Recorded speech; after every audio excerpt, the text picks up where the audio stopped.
document I tabled, the minister boasts several times of the groundwork he and has done to support economic opportunities in the province.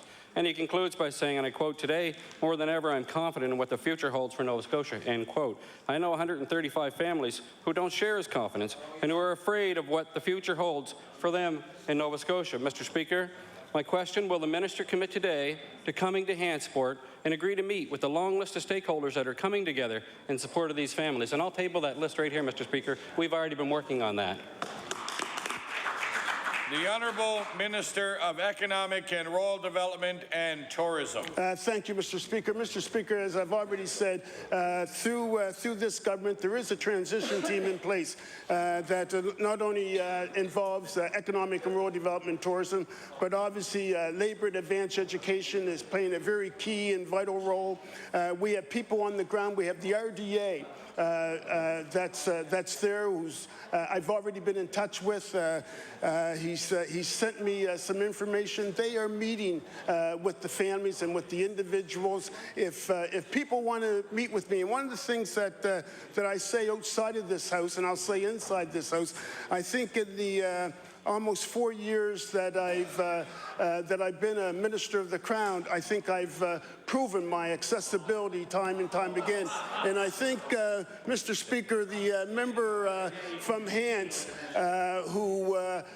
who's asking the questions, I think he can't deny that any time that he's requested a meeting with me, that I've always been there. Thank you. The Honourable Member for Digby-Annapolis. Thank you. Thank you, Mr. Speaker. Mr. Speaker, my question's for the Minister of the Department of Natural Resources. Mr. Speaker, the idea to move the Department of Natural Resources office in Digby to the new DFO, the new proposed DFO office in Cornwallis, may have a negative effect on the delivery of services in that area. This decision seemed to have been made quickly with no input from anyone at the municipality of Digby. And I heard the Premier speak earlier in question period saying that he had the blessings of the municipality CEO for putting the Department of Fisheries there, but not the Department of Natural Resources.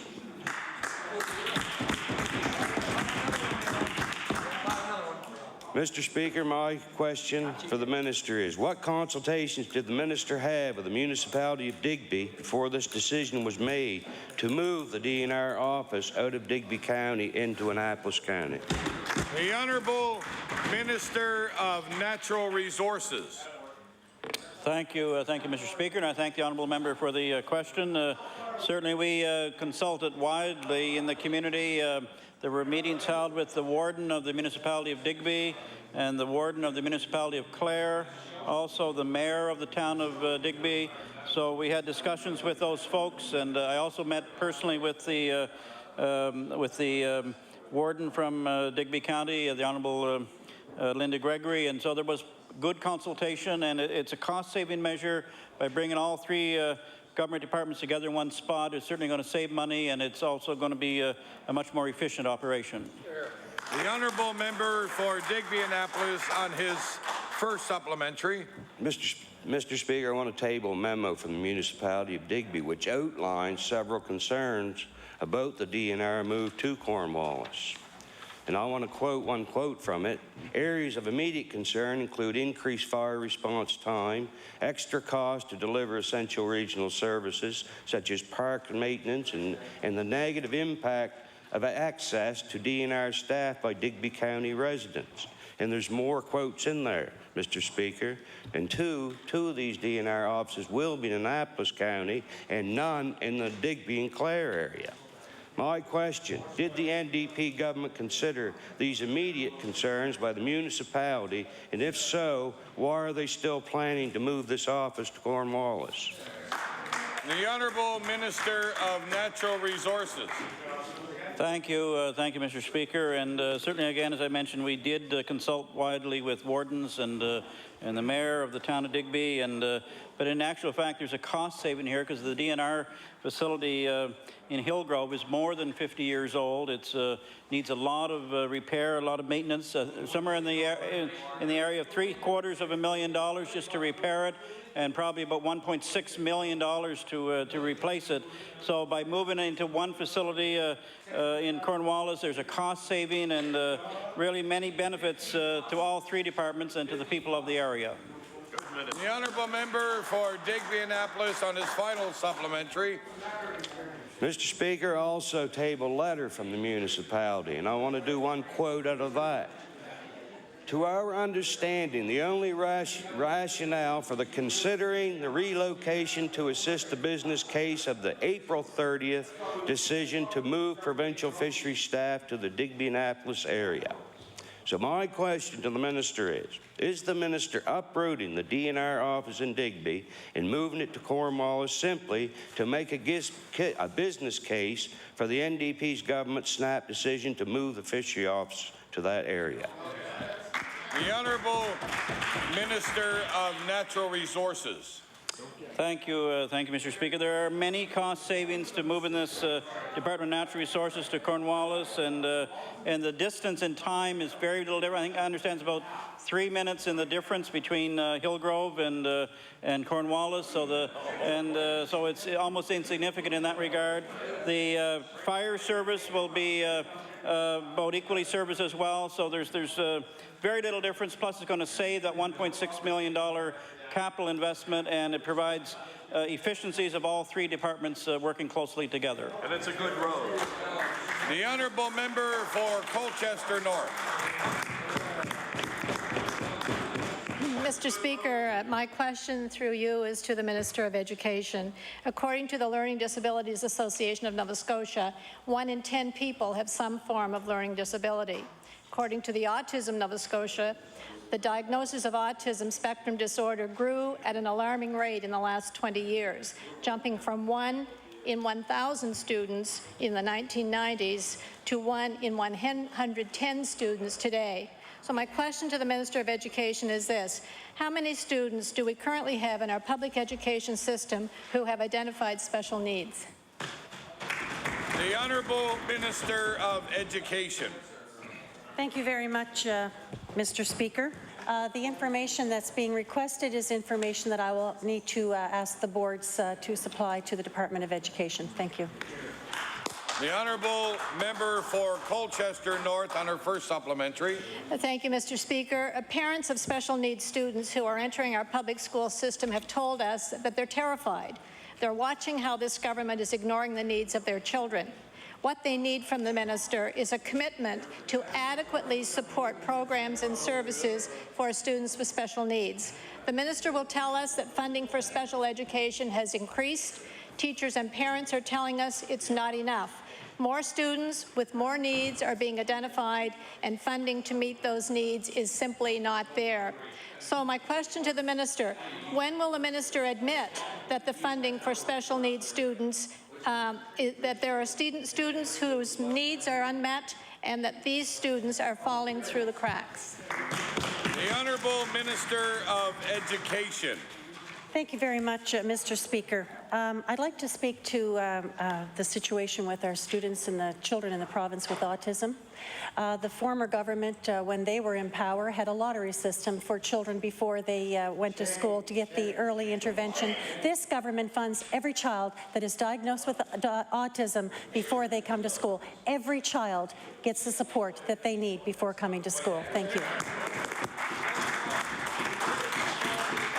The honourable member for Colchester North on her final supplementary. Thank you, Mr. Speaker. You know, Mr. Speaker, when this question was asked in estimates, the minister struggled with the answer.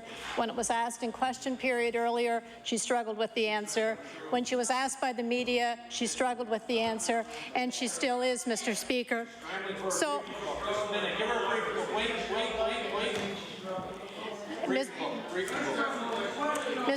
Mr. Speaker,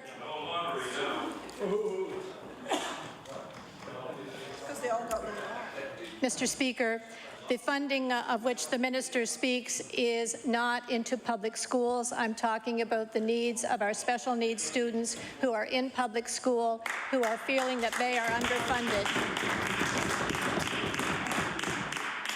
Mr. Speaker, The question that I'm asking is on behalf of parents and teachers and students in this province, and they recognize that the funding is inadequate. They are asking this minister to adequately fund the needs of their special children. So my question to the minister is this: when will the minister stand up for those students with special needs, and when will she adequately fund programs and services not only that they need, but, Mr. Speaker, that they deserve? The Honourable Minister of Education. Thank you. This government stands up for all of our children in this province, all of our special needs children, and we protected our special needs funding for the students in this province. Thank you very much, Mr. Speaker. The Honourable Member for Inverness.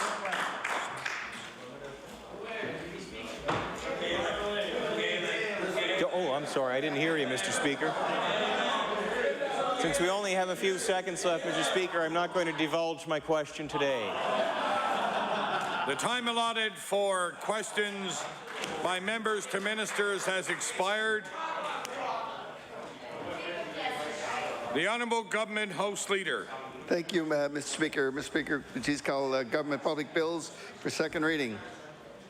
Government bills for second reading. Could you please call Bill 97, Fairer Power Rates Act? Bill number 97, the Fairer Power Rates Act. The Honourable Member for Dartmouth East. Thank you, Mr. Speaker. I'm just going to take a couple of minutes to wrap up my comments from yesterday. You know, we were talking about the fact that this bill includes a number of provisions that were in the Ratepayer Protection Act, especially the audit and so forth, and the spending review. And I noted that the Premier and the Minister had spoken against such a provision before. Well, of course, on May 15th of this year, the Premier said that the audits are done regularly and that there is no need to do it, and I will table that. On May 10th, the Premier said that, again said that the Utility Review Board already had the power. Then on November 10th, in the session before that, the Premier said that, again, that there was an ability to do those audits, and those are all, of course, recorded in Hansard, and I will table those. The fact is that time and time again, for over a year, the Premier and the Minister of Energy insisted on the record that the Utility and Review Board had the power to conduct spending reviews, and now they're forced into introducing legislation that should to allow the board to do something which they should have known at the time they had no ability to do. Mr. Speaker, this is time and time again that the government isn't even reading the bills that the opposition puts forward, and you know that's obvious in some of the statements and the claims that the government has made about the bills of opposition parties in this case, because they're the only ones that seem to believe their spin on them, and actually even some of their own staffers online aren't even believing the NDP spin in some cases. So it's, you know, Mr. Speaker, if the Premier, or Madam Speaker, sorry, if the Premier had actually checked, or the Minister of Energy had actually checked with the board before spending a year making those statements, they might have introduced this legislation, or just adopted ours, since the wording's very similar, a year ago. And these measures would already be before the board at this time. We are in a situation now where we have, if you look at the filings that have been tabled here before of Statistics Canada and the National Energy Board, depending on which calculation we use, we have either the highest or the second highest power rates in the country. If you look at the Vitalstein's report for the capital city HRM, which was released just the other day, in comparing the average monthly electricity bill against other cities in the country, Halifax has the highest in the country, and that is after having the highest usage of energy-efficient appliances in the country.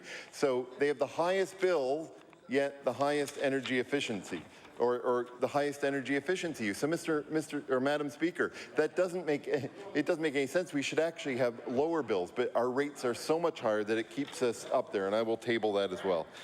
Madam Speaker, Madam Speaker, this is an important issue. There are many other things that can be done, but the fact of the matter is that what has happened here, this bill does nothing to deal with the multiplicity of hearings before the board. It exempts all the other hearings. The minister will stand up in his remarks and he says, well, it's all about the fuel costs. And you know what? The fuel costs are a major part of it. But the fact of the matter is, if it was the minister's own bill actually permits all the fuel hearings to continue. And so if the minister actually believes that the major problem with Nova Scotia Power is the fuel cost, and I grant you it's one of them, but if he believes that's the only issue at Nova Scotia Power causing rates to increase, then he doesn't understand what's going on at the review board at the moment. He doesn't understand that Nova Scotia Power has a provision under the fuel adjustment mechanism to actually file for those increases and is required to file for those adjustments annually through that hearing process. They have filed for a general rate application because they're looking for increases that go beyond fuel. And his bill, and the way it's worded, does not prohibit those increases. It doesn't change those hearings, and so all of the increases that are related to fuel will still be made every single year. And the fact is, when Nova Scotia Power went in, this is exactly what they asked for, was to have that established. So you know what, Madam Speaker, there are a number of provisions in this bill that obviously we're supportive of because they mirror exactly what we introduced a year ago that the minister and the premier fought so hard against for a year. So we're glad that they finally changed their tune on that. Obviously we are. What we're concerned about is that many of the remaining provisions in this bill don't address anything till after 2015, when we're already being hit with the potential on a number of other measures, such as the unknowns around Muskrat Falls, such as the unknowns around what's going to happen with some of the other fuel costing issues, the unknowns around energy supply and how it's impacted by the economy going up or down in different ways. This, Madam Speaker, is a serious issue, and there's much more that needs to be done.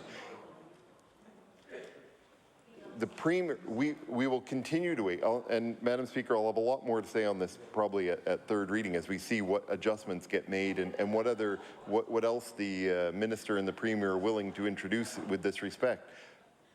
The fact is, there's a hearing now. The minister went down to that hearing and he made a statement and left that room with everybody under the impression that he was going to do something to impact this rate hearing. The board chair, Peter Gurnham, asked him directly whether it was going to impact this hearing, and he left everybody with the feeling that it was going to impact these rate increases. But the fact is, this bill does not do that. Madam Speaker, I appreciate the opportunity yesterday and today to say a few words about this, and I look forward to continuing to speak to this as it moves forward. Thank you very much.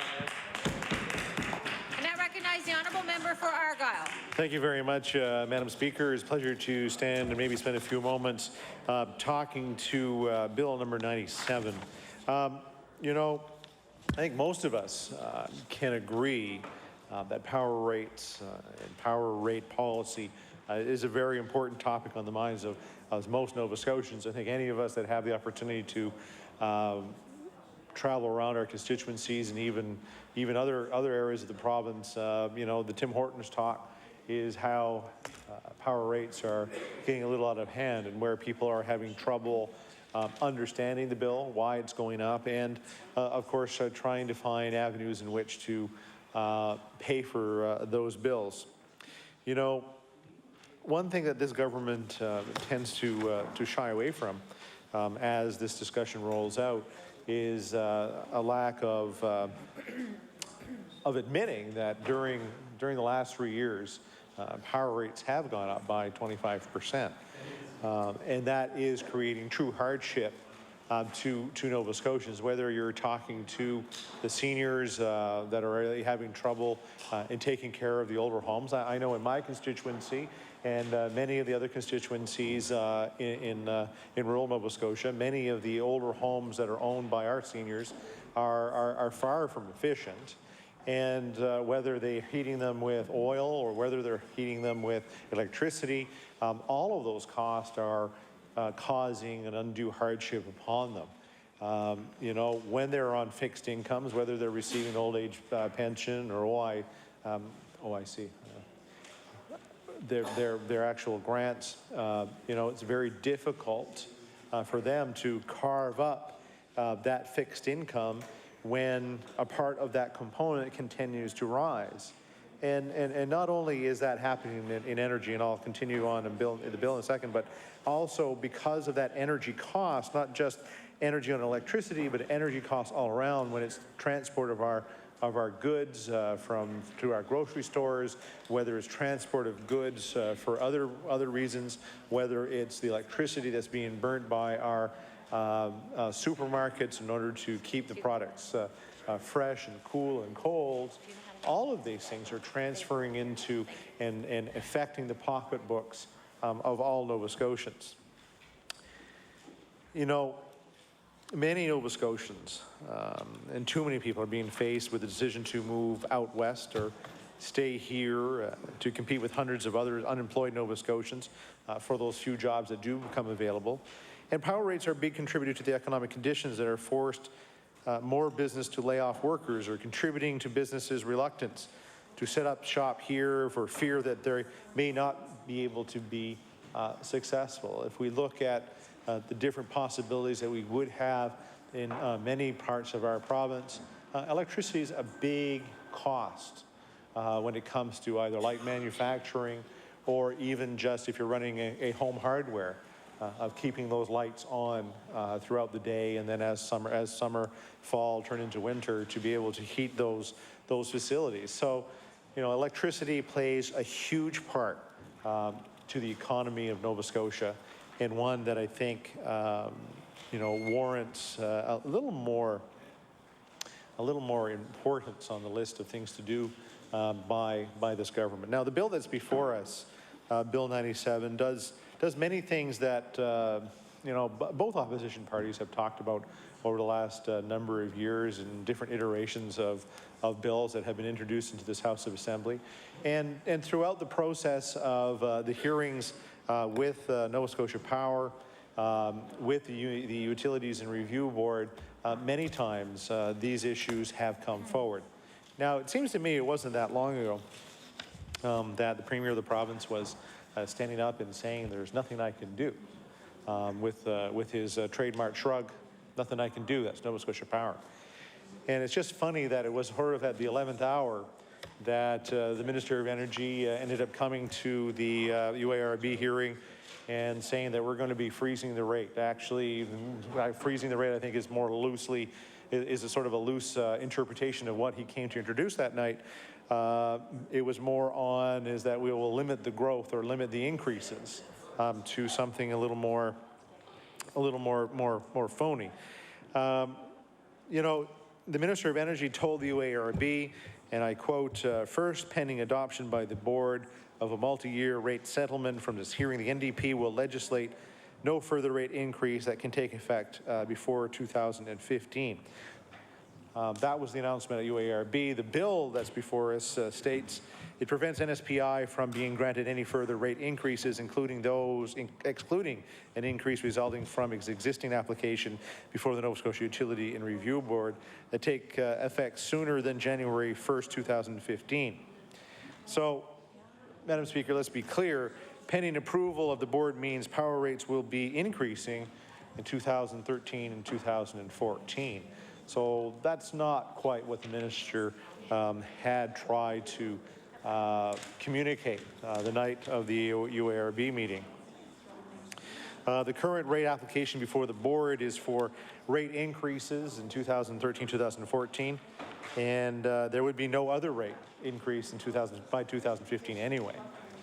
The assertion by the government is somehow freezing power rates, I think, and I think our party, I think the opposition parties both think is very misleading to Nova Scotians, that it's nothing more than an attempt to appear that they're doing something about power rates. I'm very pleased to see that the minister is finally listening to our caucus and the legislation and legislating the removal of the Nova Scotia Power executive bonuses from the rate base for good. You know, many times it seems that Nova Scotians sort of get stuck paying the bill. In this particular case, as those bonuses were paid on infrastructure increases and the such, you know, Nova Scotians didn't want to see when they were really having trouble paying the bills, to see some folks do so extremely more than others. To see the increases that were coming through there were some that were just, unheard of in everybody's regular day way of life, to hear the increases that Nova Scotia Power was getting.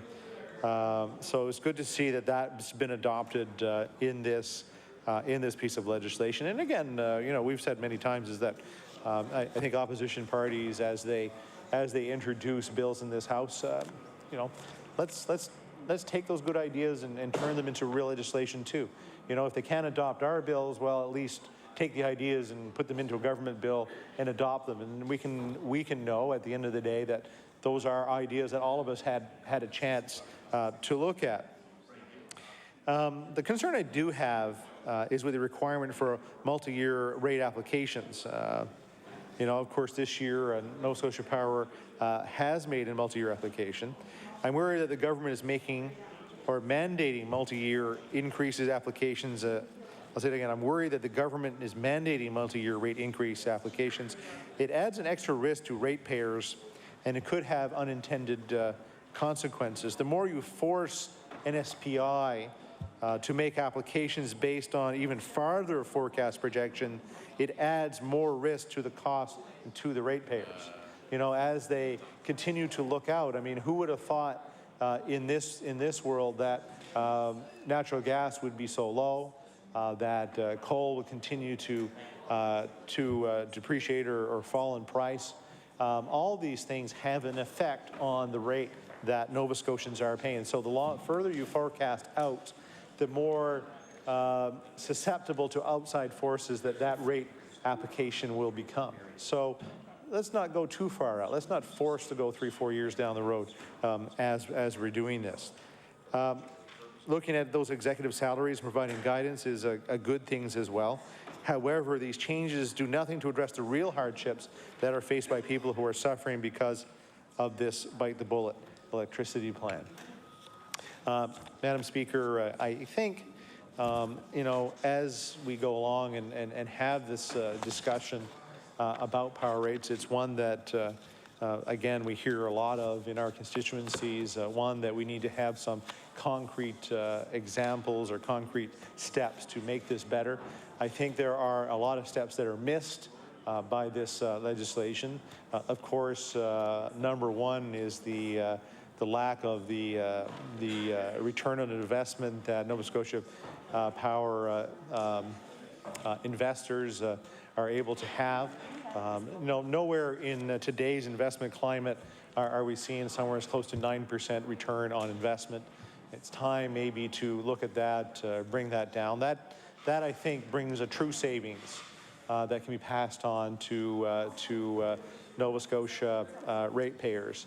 The other thing is not only to look at large mega projects. I know we had a discussion in this House not so long ago when we talked about the Lower Churchill or Muskrat Falls.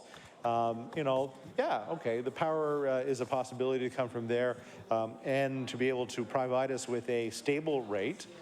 We don't know what that rate is. We would like to see it. We would like to see a full review done of that. But what of the other options for electricity generation in this House? Can we look at opportunities for more natural gas usage in this province? It is at a historical low. So let's see if we can do something about that. Why not take a facility like Trenton and convert that into natural gas production and provide electricity to Nova Scotians? As we go down the road of renewables, the best example is this: is that when our backup power to renewables, so wind is producing a lot of electricity, but we do have fine days in Nova Scotia where, of course, the wind is not generating as much electricity as it should. So that needs to be supplemented by another source. We're told that the coal generation stations that we do have need to be kept at a certain level of heat in order to produce electricity. So therefore, we're always spending a little more money than we should because we can't just turn on a generation station like that immediately. So it's very difficult to use it in the mix. On the other hand, having natural gas is one that makes a lot more sense, because you can turn that on at a much quicker rate, provide the heat, provide the electricity, so that we're able to supplement that green mix, or that energy mix, that I think will stabilize the power rates that we spend, or that we pay as Nova Scotians. Listen, as we look at the larger issues of that, and the third issue on rate stabilization is, let's take electricity from somewhere else. Let's buy it from another market. Yeah, we've heard many times that the connection, or the interconnection between Nova Scotia through New Brunswick and hooking up to Hydro-Quebec is one that can't bring it towards us quite as well. There needs to be upgrades there. Well, let's look at that, as a total comprehensive package to be able to take lower rates. There's a reason why states like New Hampshire and Vermont do get their power from Quebec, because it comes at such a cheap rate. So why not provide the infrastructure in order to bring it in so that their states can be used? The same thing would apply here in Nova Scotia. Instead of looking at mega projects like Muskrat Falls alone, let's compare it across all these other options that will stabilize rates in Nova Scotia. To finish up, Madam Speaker, I just wanted to finally say that I think bringing this bill to the House does provide us with a glimpse at what this government is interested in looking at. We don't think it's far enough to just look at what they're providing on Bill 97, that we think there's a number of measures that should be taken to protect Nova Scotians when it comes to power rates, and put it so that Nova Scotians are able to make those decisions that are important to them. It's whether they have heat and electricity, or to have the other things, which is food and water, and those other things that are so important to them too. Don't forget, a lot of our population are on fixed incomes, and we need to find ways to protect them as well. Thank you very much, Madam Speaker. Thank you. Now recognize the honourable member for Halifax, Clayton Park. Thank you so much, Madam Speaker. It's my pleasure to rise today and speak on this bill that is before us. It's Bill number 97, and it is a government bill entitled Fairer Power Rates Act. And right off the bat, Madam Speaker, I think it's important to say that there was a better bill that's on the docket that could have been called, and that's the Liberal Bill number 45, the Ratepayers Protection Act. And the Ratepayer Protection Act has a lot more teeth in it, it has a lot more detail, and it covers more ways that would actually help ratepayers and help lower the cost to the Nova Scotians who are paying high bills and higher than ever for power here in the province of Nova Scotia. Madam Speaker, in the last just 3 years alone, since the NDP government was elected in June of 2009, the cost of power has increased 25% to the ratepayers of Nova Scotia. In 1 year alone, I think it was last year, it went up over 9% in a single year. And this year, just to put it all into context, we are right at this time having the UARB looking at a rate application from Nova Scotia Power for 3% in 2013 and another 3% in 2014, right there making it a multi-year application, which could see our rates go up 6%. And the bill before us, this bill number 97, is very careful not to step on the toes of Nova Scotia Power, not to infringe on that current application of 3% this coming January and 3% again the year after. It has protections built in that will begin in 2015. And that is very small comfort to the Nova Scotians who just saw a 9% increase last year and are now faced with another 6% facing them, in the coming year and a half. And Madam Speaker, the bill really is an effort to address public concern. It's a response from the government to what they're hearing, I'm sure, in every area area of the province, and that is that the rates and the Nova Scotia Power increases have simply not, they're not acceptable. And people are angry and they're ready to raise Cain about it, Madam Speaker. They've had enough of this, and this bill really is a Johnny-come-lately effort to address some of that anger and to try and pretend that the government of Nova Scotia, the NDP government, is actually doing something about it. But if we look at the details of the bill, we're going to find that there's very little in here that's going to impact anything to do with power rates. It says, again, going back to the title, which I think is misleading, Fairer Power Rates Act. It's going to be some time before any of this would even come into play. We're talking about 2015 on the actual rates themselves, and that is too late.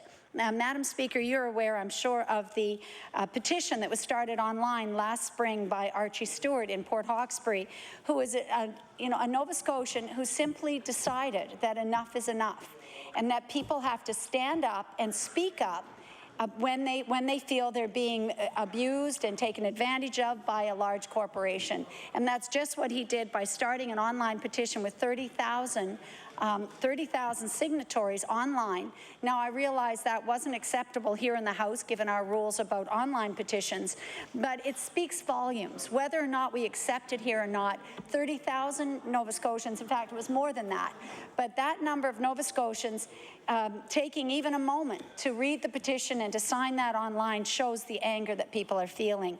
And here in the House in the last number of days, we've had the member from Kings West introducing a petition calling on the government to step in, to use its powers to stop these 2013 and 14 rate application increases. Don't allow them. That's what the petition is calling for. And we've seen a number of those introduced here in the House. So I mention those petitions because they are really a weather vane. They're a barometer to show us that the public is upset and angry, and that these increases are hurting people in every community. And the government can't continue to simply say that taking the provincial tax off of power bills was enough. It simply wasn't enough. After taking off the tax, the provincial tax, the HST portion that was provincial, I think the value of that was around $70 million total. When that came off, that's great. But now, in the meantime, the cost of energy efficiency programs have been downloaded to the ratepayers. That goes a long way to negating any good that came from the reduction in the provincial power rates. The cost of that Efficiency Nova Scotia tax is $46 million.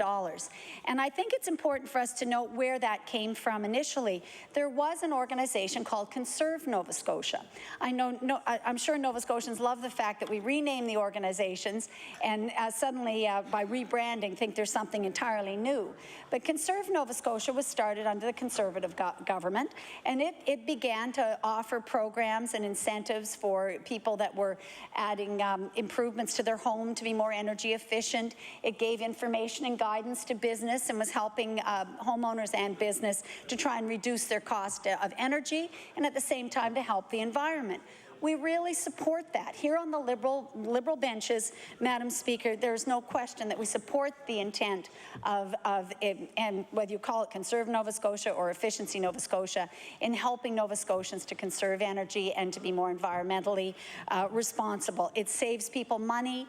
It helps Nova Scotia Power because they will not have to build new plants, or at least not new ones to meet demand that they didn't have the capacity for. It's going to help the province as well, because it means you're moving towards achieving the sustainability goals that we have set out. So there are good reasons to have an Efficiency Nova Scotia organization.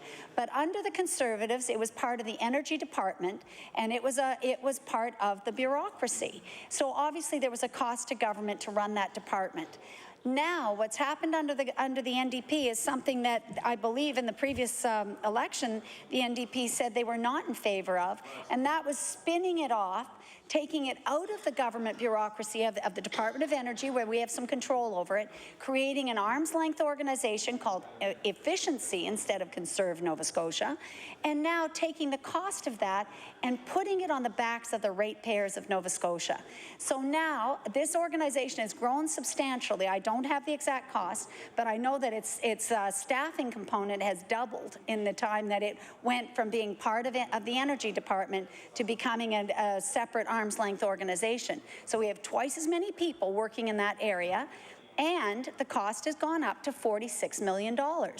And, you know, I'm not sure where it's headed except up and up and up on the backs of Nova Scotian ratepayers. That's what we can expect there. So when the Liberal government said, or Liberal Party, Liberal caucus, has said very loudly that that energy cost is a tax to Nova Scotian ratepayers and it should be taken off our energy bills. If the benefit is to Nova Scotia Power for us to control our demand for energy, then it should come out of their profits, not off of the ratepayers. In other words, the shareholders should be paying for that cost. It was sold to us, and the arguments that Efficiency Nova Scotia gives, that this will actually help Nova Scotia Power to avoid some gigantic costs in the near future of building more power plants. And so it's a way for us to, the argument is it's cheaper for us to conserve energy than to simply expand our production and keep meeting that insatiable demand for energy. So as I said, from an environmental perspective, I 100% support it. But let's look at how Efficiency Nova Scotia programs work. I think almost every program offered by Efficiency Nova Scotia is a rebate program. And Madam Speaker, that means that you have to have the money in your pocket up front to pay for the improvements to your home or your business. And then you go to the Efficiency Nova Scotia organization, show them your receipts, and you get a rebate on a portion of what you've spent. And as I say, that's a help to business who are trying to conserve energy and save money as well on power. It does help homeowners who are doing that. But it doesn't help the people who need it the most, and those are the people who don't have hundreds of dollars in the bank to put in new doors and windows or add insulation or improve their roofs or do all the things that can make their homes more energy efficient. If you don't have the money up front, you're not going to get the help from Efficiency Nova Scotia. And that's something that we object to, because those people who are being squeezed and don't have the money in their pocket to take advantage of these programs are still paying their share of the efficiency tax. And that works out to, I think, about $53 on average per ratepayer a year. And that may not sound like a lot to some of us, but $53 a year added to all of those bills of people who get no benefit back from Efficiency Nova Scotia it's a lot of money. And I think it's really a travesty, because those people are not getting a benefit for the amount that they're putting into that program. And again, because it's being funded now through ratepayers, and the examination of Efficiency Nova Scotia now goes through the UARB, we have a lot less control over the growth of that organization. And as we all know, the UARB process is an expensive, complex process to go before the board and be part of those hearings. And the Liberal caucus has been an intervener at every one of the rate hearings in the last 3 years.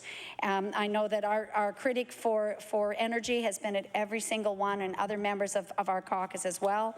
And, you know, we have a true sense of how much work is involved in following this issue and in being a participant at those hearings. And Madam Speaker, the act before us, Bill 97, is doing really nothing to address this huge cost to Nova Scotians on the efficiency tax. The government is, as I say, scrambling. This is an exact example of scrambling to make it look like something's happening on the government side of the House in terms of responding to public concern over rising power rates. And Madam Speaker, I just wanted to look at a few of the items in this bill. It was of interest to us about how the bill came to be, because the Energy Minister himself was not an intervener at the Utility and Review Board hearings, but presented himself as an individual, as the member for Pictou West, I believe, and presented himself at those hearings, and then made some announcements that indicated that a bill would be coming forth and that government was going to do something about these issues. But it's very interesting that some of the very things that the government has shown disdain for in the last year or so, as the Liberals have suggested these changes, these are the very same items that the government has introduced in their bill. First and foremost would be the requirement now for what is described in the bill as an independent savings review for NSPI. So that means that on, I'm not sure if it's every year or on years when there isn't a rate hearing, the Utility and Review Board could get an independent savings review, so from some consultant or expert that could come forth and examine the costs of running NSPI. It's not Liberty. You know, well, that's it. Now, we have to be careful, too, because my colleague just mentioned that the Liberty consultant was highly criticized by Nova Scotia Power for their findings. And they were quite happy with them on some earlier reports when everything looked good. But when they actually found something amiss at Nova Scotia Power, basically the company raised Cain and has spent millions of dollars trying to debunk what was reported in that independent review. And we need to have that independence, Madam Speaker. We need to have experts that we can send in to examine Nova Scotia Power, because they are largely unexamined. They really have so much power to do what they like in terms of they have a huge number of lawyers and experts that they tromp out for each of these hearings. There was a figure given that a hearing before the Utility and Review Board can cost $2 million in expert time and preparation for that. I've been in the past to these hearings where you'll see the lawyers come in and they literally have little bookcases on wheels. They're wheeling in so many binders full of information and background, and it's very difficult for the people who are there that are supposed to represent small business or are to represent the consumers, where we do have a consumer advocate, very difficult for them to keep pace with the kind of expensive consultants and expensive experts and lawyers that the NSPI can bring forth for each of these rate hearings. And that's why we need an independent review. So I support that in the government's bill, absolutely. But Madam Speaker, I'd like to know how that differs from a performance audit or a value for money audit that the Liberal Party has been calling for over 2 years. That has been something we said is needed, that that Nova Scotia Power needs to have its whole operations examined. And when we suggested that, we were told it's too expensive, that it's unnecessary, that that Nova Scotia Power is already audited. But by simply saying, and we heard in this very House, and it can be found in Hansard, where the Premier said, oh, they're already audited, we don't need to have a performance or value for money audit. That shows a lack of understanding, Madam Speaker, because a performance audit or a value for money audit is similar to what we see here at Public Accounts in this chamber. That's what the auditors of our province do when they go into a department. They're not just looking at the debits and credits and checking the columns of numbers. They're looking at what things are being purchased, whether or not we're getting the right outcomes for the money that's being spent.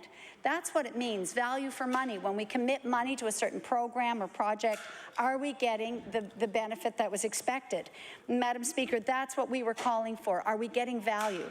For example, right now, Nova Scotia Power executives are housed in a beautiful new waterfront building that they renovated. I think it was originally supposed to be about $60 million, and I've heard a figure closer to $100 million. But even if we take their original estimate of $60 million, it was a huge investment over staying in office space in downtown Halifax.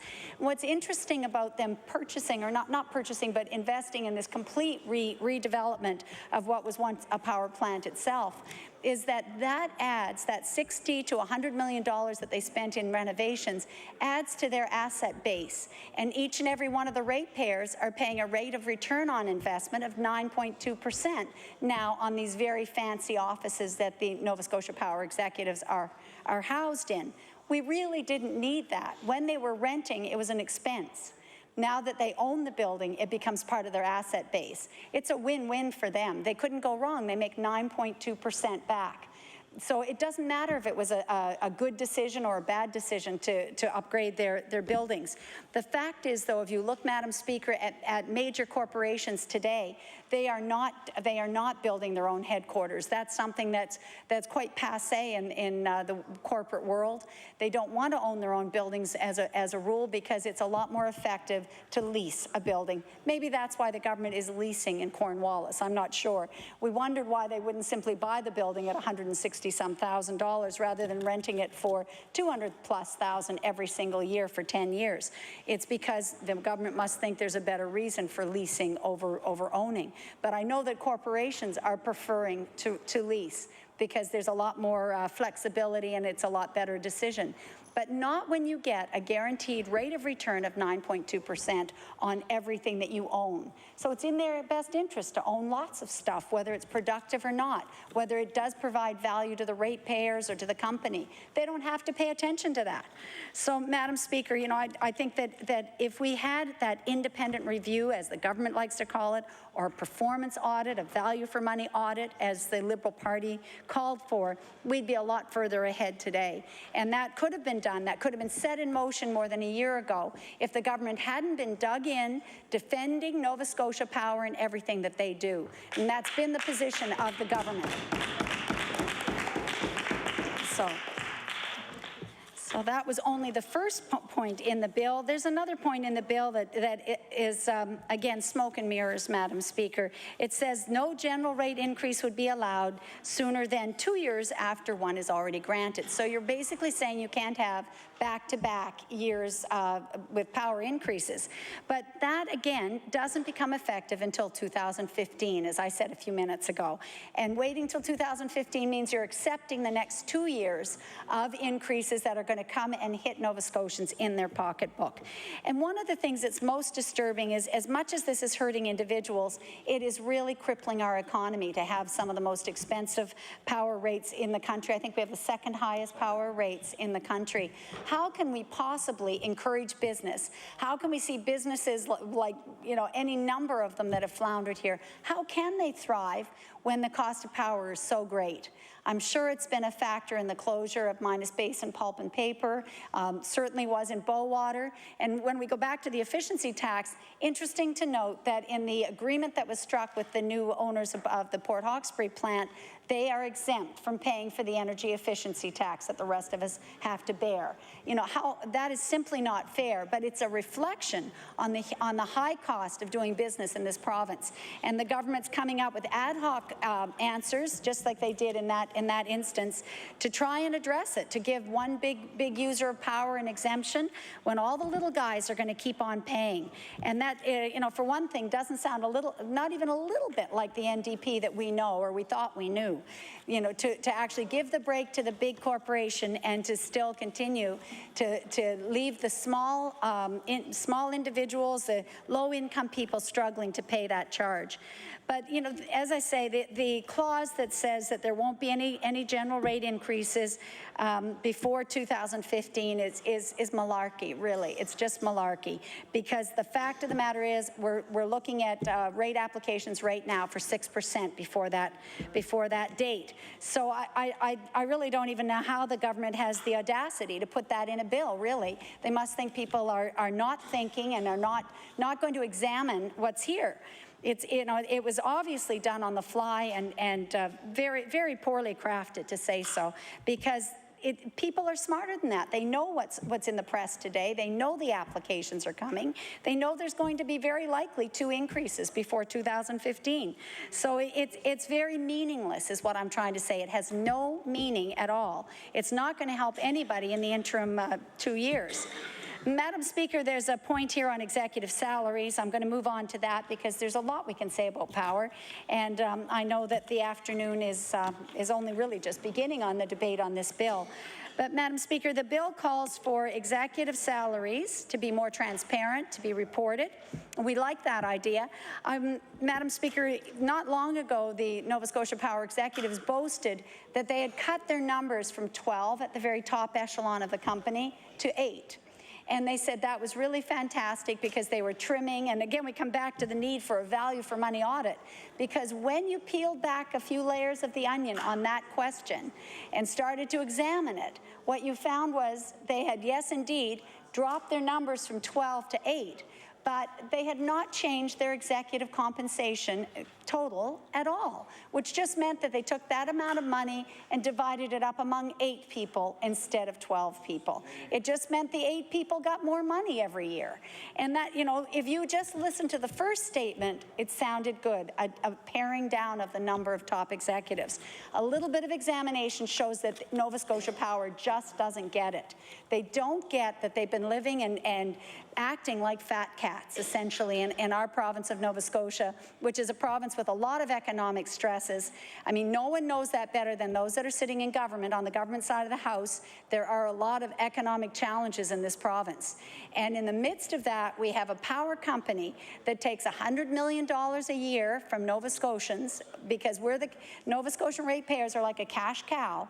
That $100 million a year over the last 10 years is $1 billion that's been invested by the parent company of Nova Scotia Power in all kinds of other jurisdictions, in the Caribbean, in the United States, Maine. They're owners of Bangor Power.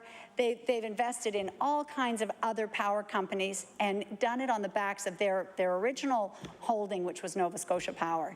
And we are less than 1 million people in this province, and we're sending $100 million a year out into other investments in other places. And that is not to the benefit of the ratepayers of Nova Scotia. And a guaranteed rate of return of 9.2% is not a guarantee.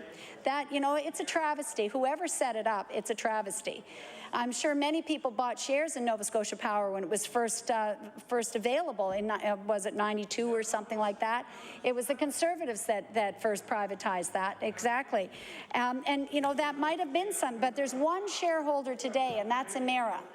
And if you can't undo the past, you can certainly look at a more meaningful bill to deal with the expenses of Nova Scotia Power today. The fact that they are occupying palatial offices, and just because they own them, we pay a 9.2% rate of return on that to their pocket. How can that be justified? I was really good, you know, would have loved to have switched power companies because I wasn't happy with the offices they occupied, Madam Speaker. I think a lot of us would have, because that was such an affront. Now they've got beautiful offices. We don't have to go there. But it's just an example of it meant nothing to the ratepayers about where they were housed, as long as the work's getting done, as long as there's some efficiencies in the organization. You know, at the same time, we read about them having lavish awards parties and simply living the high life. And I don't think that's acceptable. It's been brought up here in the House that the executives of Nova Scotia Power are paid more than the executives of Hydro-Quebec. It's a much larger organization in Quebec, millions more people in Quebec, and here in little Nova Scotia with less than 1 million people, and I'm not sure how many accounts that would amount to, but a lot less than 1 million accounts, they can pay themselves more than the executives of Quebec Hydro. It's pretty astounding. And Nova Scotians have had enough. And that's why, you know, moving on to the section on compensation, it is important that into this bill has gone an element that would mean we'll control at least what the ratepayers are responsible for in the way of compensation. So that the bill says that executive salaries will be now reported and made transparent, and that they will be tied to the amount of money we pay our deputy ministers in government here. And that's a pretty good income for the deputy ministers in our province. So given that, they will be considerably curtailed in terms of what ratepayers have to pay. I think we read that would save, well, it's a very significant amount of money each year. Actually, it says a savings of more than $500,000 from being charged to ratepayers each year. Actually, you know, one might have thought it would be higher than that, but at any rate, that ties the executive salaries to a deputy minister's salary. And also, we know that the current way that Nova Scotia Power does business includes a lot of bonuses and incentives and incentive compensation to their senior management, and that can no longer come from ratepayers as well if this bill passes, because you know, we agree that if you're going to choose to give again, lavish and large bonuses and executive compensation, that should come from the shareholders, not from the ratepayers who are struggling under the burden of their costs. And, you know, Madam Speaker, I think that's one of the big issues we have to face, is that the independent business and the small homeowners and people on fixed incomes are definitely struggling with their costs of power. And I think each one of us can point to our own house and say, no matter how hard you're trying to save, your bill's gone up a lot. And I know that's true in my house as well. Madam Speaker, the NDP have formed government now for the last 3 years. The cost of power has risen by 25% in that time. And it did rise during the years of the NDP, but it's gone up significantly. And when you add on the $53 a year that comes from the demand-side management charge, which is what the government likes to call it, and which is essentially the cost to run that $46 million organization, Efficiency Nova Scotia, that adds a significant increase to individuals.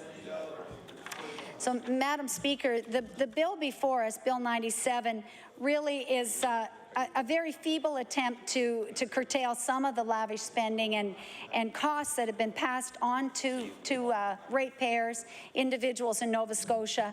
It's trying to address a few of the wrongs.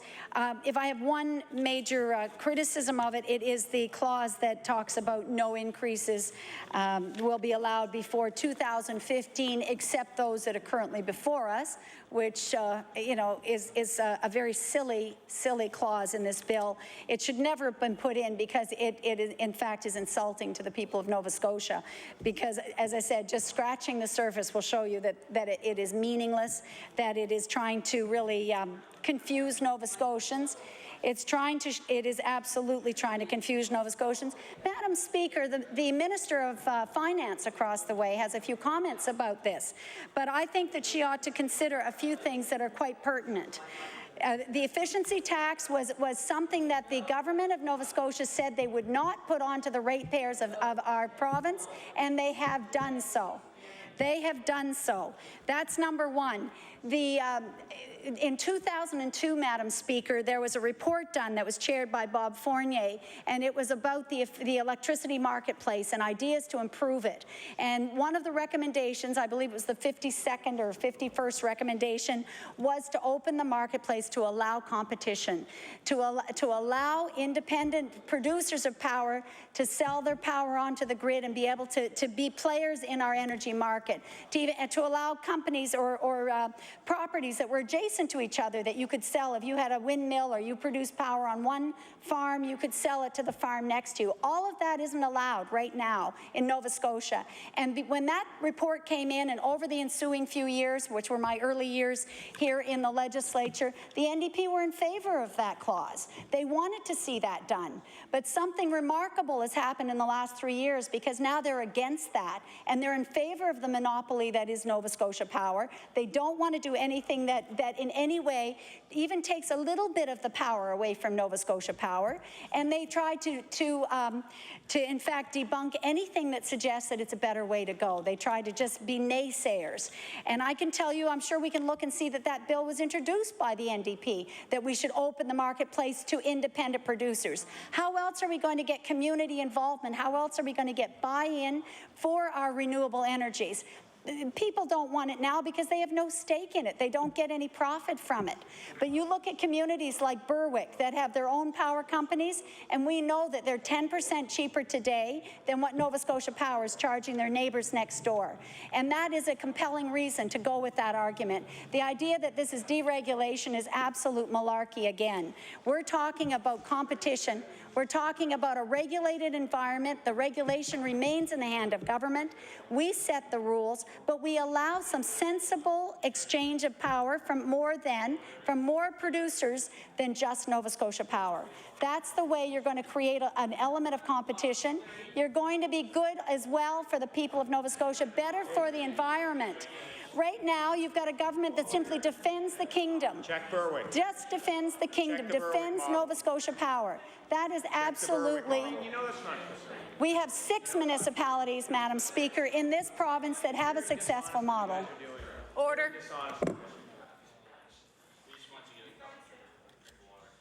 The honourable member for Halifax Clayton Park.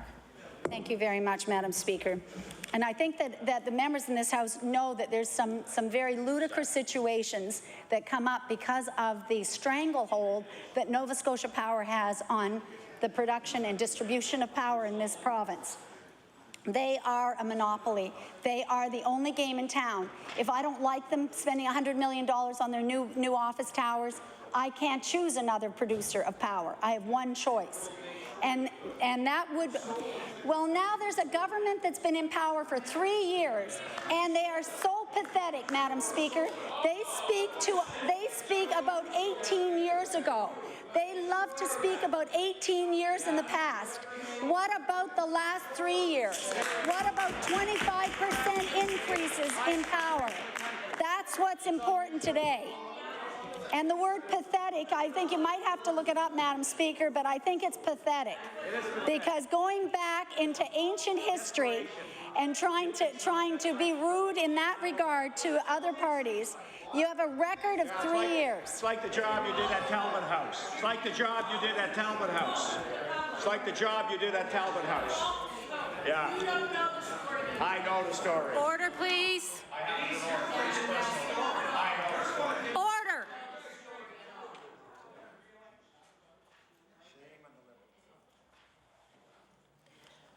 The honourable member for Halifax Clayton Park has the floor. Madam Speaker, I wonder if you could tell me how much time is left in my speech today. 28 minutes. Well, thank you very much. That's very good. That's very good, Madam Speaker. It is disconcerting to see the result, I guess the upset on the other side of the House, simply listening to the facts. And the facts are that the efficiency Nova Scotia tax has added $46 million to Nova Scotian tax ratepayers.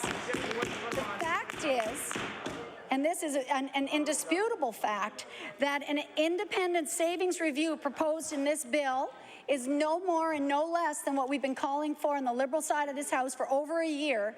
That is a performance audit of Nova Scotia Power, so we know where the spending is. That's our idea. That's been a good idea, and I think a mature government would allow a recognition of that and would say, would they call it what it is? Yes, it's the right way to go. But just like we had to change the name of Conserve Nova Scotia to Efficiency Nova Scotia, we are going to change the name of a performance audit to an independent savings review. It's just wordsmithing, Madam Speaker. It's nothing more. And the government walking away from previous commitments to competition in the workplace and support for environmentally responsible alternate energy producers is also something that's gone flying out the window in the last 3 years, while our rates here in this province have increased 25%. And that is the record of the current government. That is what has led to the upset of the people of Nova Scotia, and that is exactly why this bill is before us. So there are some elements of this bill that I think are good. We need to have that examination of spending. We need to control the amount of executive bonuses and compensation that the ratepayers of Nova Scotia are responsible for. So that's good. If they want to have higher salaries, it should come out of the shareholders' amount. Our position in the Liberal side of the House is that the efficiency tax should also come from not from ratepayers, but from shareholders of the Emera and Nova Scotia Power. That's where it should come from. And Madam Speaker, we believe that there should be competition in the marketplace under regulated conditions so that we can see some of the foolishness that goes on today eliminated, so that people can do things that are cost effective and responsible and environmentally helpful, that we can see farmers helping each other by producing power that they share among themselves, that we can see windmills and windmill producers actually helping Nova Scotians, rather than each of these independent, smaller renewable energy companies being strangled by Nova Scotia Power. I have seen repeatedly over the years that Nova Scotia Power sets the framework for renewable energy in such a way that it is ensured that it will fail. They set the parameters and they go for the lowest cost bidder. They drive the price down on these renewable projects to the point where if you're successful winning them, you very soon discover that you can't build them. And then they become an unsuccessful bid, and guess what? Nova Scotia Power moves in and they rescue them. They take it over. They move forward with the project. They own it, and we all get to pay 9.2% more on our rates to pay them back for more assets in their ownership. You know, it's been seen time and again. No wonder renewable energy companies from Nova Scotia have gone elsewhere to do business. And they've been building windmill farms in the Carolina Caribbean and in Ontario, and I know of other places.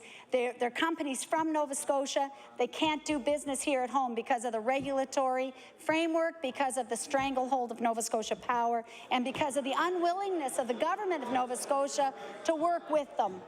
We really should be upset. We should be, all of us, upset to see that we've driven away those kind of important businesses. And I think it is a travesty when you see these very good projects that we need being driven right into the ground so that the independent or the smaller companies are squashed.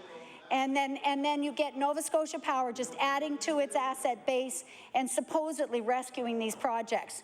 They were resistant to any proper renewable energy. They didn't embrace it. They've come very much with dragging their heels into this situation, but they do see an opportunity to expand their asset base and make more money. And it's off the very small base of Nova Scotia ratepayers, that less than 1 million people that are supporting an organization whose executive salary and compensation is more than the Quebec Hydro executives that they would be comparable to. And that is outrageous. And so, Madam Speaker, what it means is that there should be a lot more going on here today than examining just the few elements of Bill 97. Bill 97 doesn't come close to answering the problems in Nova Scotia Power or with the people and the ratepayers of Nova Scotia Power. And with that, Madam Speaker, I look forward to speaking again at third reading. Thank you.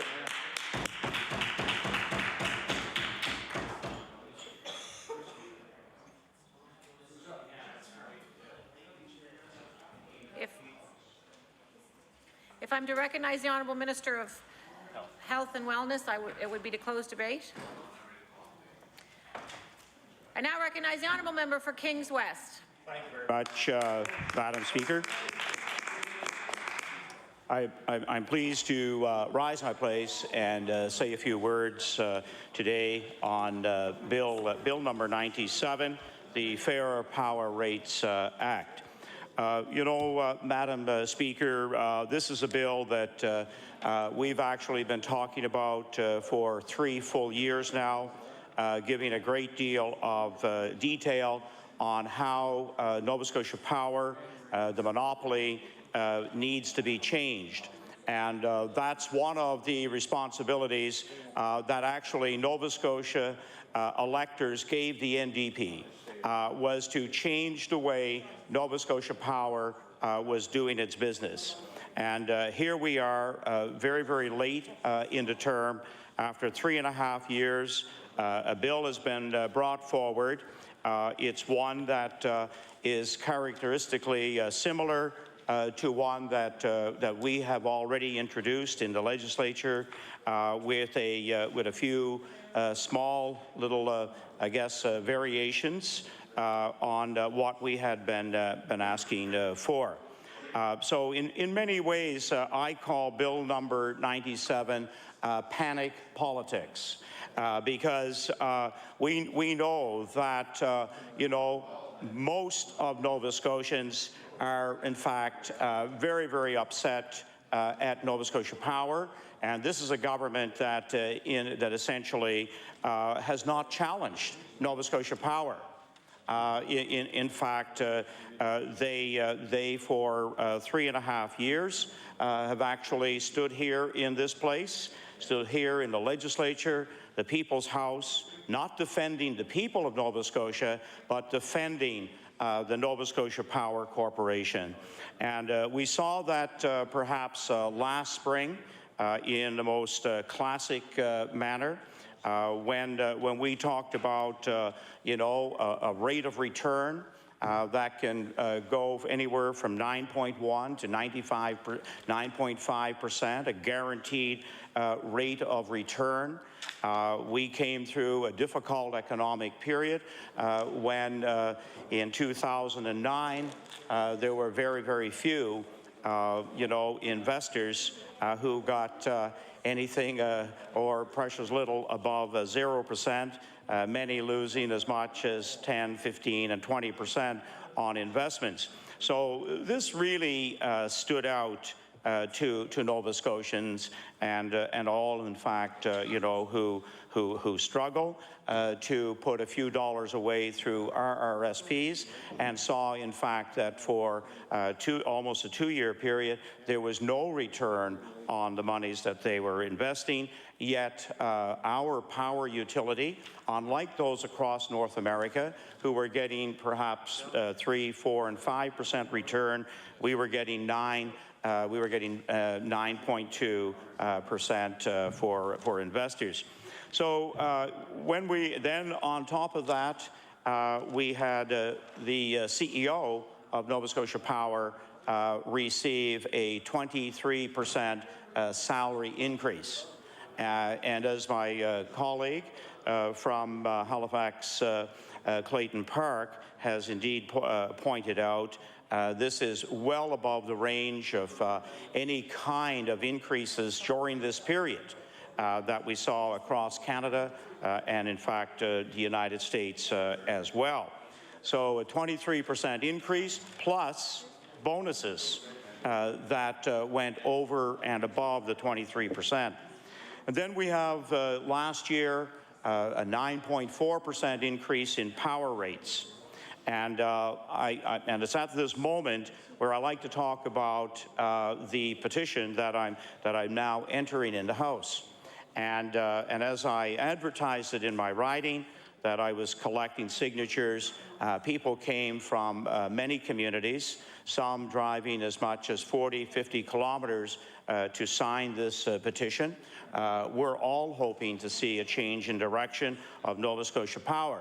But I don't let them leave the office without telling them the real story. And the real story is about a government that has not defended them. They have not defended Nova Scotians, the 400,000 homeowners who are paying the second highest rates in the country. Because on 8 separate occasions during the spring sitting of the Nova Scotia Legislature, the Premier stood in his place, defended the rate of return, defended the 23% CEO salary increase, defended the bonuses, and defended the 9.4% increase. Well, you know, that doesn't go over well with my constituents, and I'm sure my 51 colleagues here in the House. That truly was over the top. And to be able to show them through Hansard that this is exactly what your Premier said, then you know, the proof is right there. It can't be denied.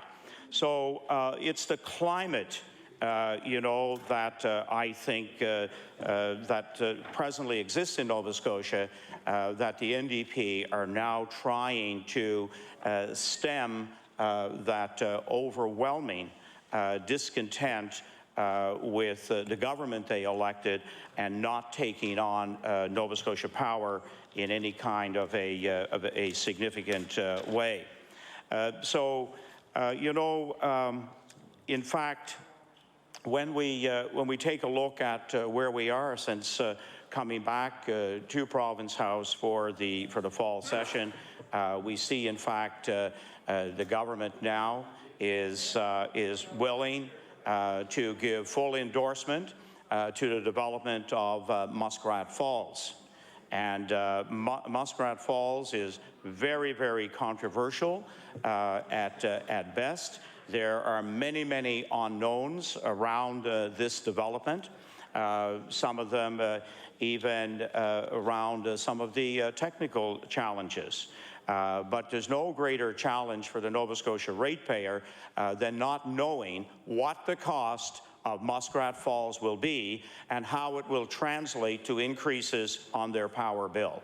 And that's an unknown that Nova Scotia ratepayers, I can assure you, are not willing to support this government's decision to support Muskrat Falls. Do we need clean energy? We all know that, and Nova Scotians are committed in very strong individual ways towards saving power in their home, in their homes, in their workplaces, in community facilities. you know, we are making a much greater effort, because we all know that the best conservation program is the kilowatt not used. And that's the kind of consciousness that we need in a province where a great deal of our power continues to be generated by fossil fuels. We have made some headway, but I feel to go down the road to support Emera, to support Nova Scotia Power in developing Muskrat Falls, there are many unanswered questions around that deal that must come forward before we're prepared to support. And at this point in time, we need to be looking at that range of renewables that, in fact, are at our disposal. We are not deficient here in our province when it comes to renewable possibilities. And if we take a look at the area that I represent, and just over the North Mountain, when you take a look at the Bay of Fundy, when you get a sense and a feel for the power of the Bay of Fundy, we know that energy beyond our province, and indeed we could in fact be an exporter of renewable power. We know as well that it's a renewable energy, again, that you know, alternates every day by an hour in terms of what peak production of power and so on would be. We know there are challenges with it, but we know there are countries, you know, Ireland, Scotland, that are using tidal power. They have nowhere near the potential that exists out in the Bay of Fundy. Even the state of Maine has now moved with their first turbine in the water. So we need to look at what's available here in Nova Scotia. You know, if Newfoundland is prepared to develop Muskrat Falls, then let them bring the power to our doorstep, and then we can certainly be a customer of what they may develop. But in the meantime, let's look no further than what we have available to us. So along with the tidal, geothermal has a great deal of promise in the Spring Hill, the Cumberland area generally, and again, that's another area that we need to be exploring. I think one of the areas that does need a very strong examination is the use of gas. We know a fossil fuel, but one that burns very, very clean. And we need to look at having gas as part of the mix for our energy generation. Madam Speaker, I think if we take a look at the Sable project and Naudi in Canada, you know, we once again will derive some economic benefits. But again, if we use gas in our province to create some of the electricity, the energy that we need, we would be better off for that. And again, it looks like we're going down the road with the second major gas find in Deep Panuck, and we're probably not going to be, you know, the greatest beneficiaries of that unrenewable resource. In fact, it looks like cheap gas for at least the next half century, based on what has been discovered in eastern North America, and therefore we should be using our own gas in every possible way, both for the creation of electricity as well as a greater percentage of our homes, our institutions, and our facilities where gas can indeed be delivered. So when we take a look at you know, getting, if you wish, fairer power rates, You know, I think this bill is in fact long overdue. We've now reached a point where in fact power rates are the Achilles heel, not just of the homeowner, but the business community in Nova Scotia. Because when the rates continue to go up, the plan is that despite whether this bill is passed, the rate's going to go up. The rate's going to go up in 2013. The rate's going to go up in 2014. And if we don't do something about providing competition, it'll go up in 2015 and 16. And if we join on to Muskrat Falls, we can be guaranteed a succession of rates for 25 years. It's a very, very costly project. So we need to look at the other renewables that can be brought on stream in our province. But I think one of the areas, and many have talked about this, many have alluded to it in different ways. But you know, Nova Scotia Power obviously doesn't like part of what Liberty Consulting is saying. When they, you know, they kind of got some positive feedback about, you know, or I should say the positive things they said in their feedback profile. They certainly like those. But when Liberty Consulting hit them very, very hard, then they of course brought in, you know, a team of lawyers and consultants to fight back. But I think Liberty Consulting confirmed one thing, and that is something that for at least the past 4 to 5 years, we have been talking about doing the performance audit of Nova Scotia Power. This is long overdue. I think on many occasions, the UARB, yes, it's a complex application. We all know that, but very quick to give the full amount that Nova Scotia Power was asking, without taking a look at how internally they, in fact, could sharpen the pencil, that in fact they could derive a benefit for the Nova Scotia consumer.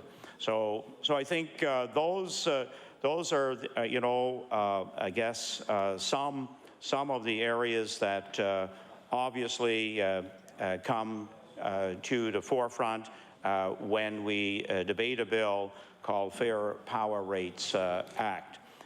We've now introduced a number of pieces of legislation that in fact could make an enormous difference in assisting the consumer, the ratepayer of Nova Scotia. And that's who we've been standing in our places defending, unlike the Premier and the NDP, who consistently have found ways to defend Nova Scotia Power.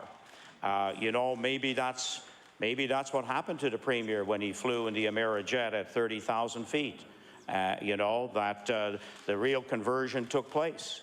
And there was no way in which he could return to his place in the legislature and defend Nova Scotia ratepayers and hit hard at Nova Scotia Power to do a better job on our behalf. So I see here that this bill, in fact, avoids dealing with what Liberty Consulting said was really the weak area of Nova Scotia Power's operation in the last few years, and that was giving us the fuel adjustment mechanism, and in fact found that Nova Scotia Power, you know, we're not sure if it'll be 10, 12, 18.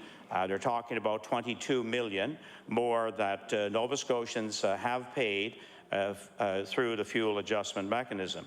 Well, you know, guess what?